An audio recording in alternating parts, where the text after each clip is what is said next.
Good morning and welcome to your Daily Sparks. Raising kids is not easy. Proverbs 22 verse 6 says, is an important statement regarding a child's spiritual development. It says, start a youth out on his way, and even when he grows old, he will not depart from it. A proverb is not a promise or a truism. It doesn't say if you do something, this will absolutely, totally happen.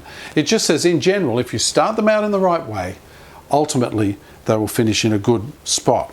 The Hebrew word translated started out derives from a term referring to the palate. A Hebrew mother would chew her baby's food to soften it and then put the food in the baby's mouth. The presence of the food would then excite the baby's palate, and the child would begin eating and swallowing the nourishment. See, child training therefore involves making our teaching palatable so that our children can take it in, ingest it, and it makes sense. This doesn't mean applying like soft pedaling the truth. The idea of making our teaching palatable really comes through the middle phrase of the verse, where the writer said to start the child on their way. Another translation is according to his way. That is, according to each child's unique personality or bent. We should make our discipline palatable so they understand it. In essence, the Bible is trying to say to parents, don't come up with a standard approach and apply it to everybody, each child.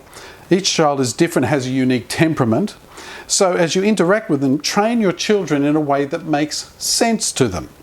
Kingdom parents seeking to raise kingdom kids will look to identify the strengths of their children and their spiritual gifts, and then focus on developing and encouraging these. It's not the same for every child.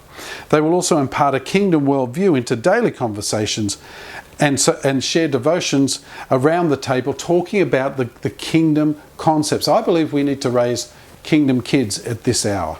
So if you're bringing up kids or grandkids, make sure you're speaking the right words, doing it the right way, because if you start them out good, ultimately they usually finish in the right place. We'll see you tomorrow on Sparks.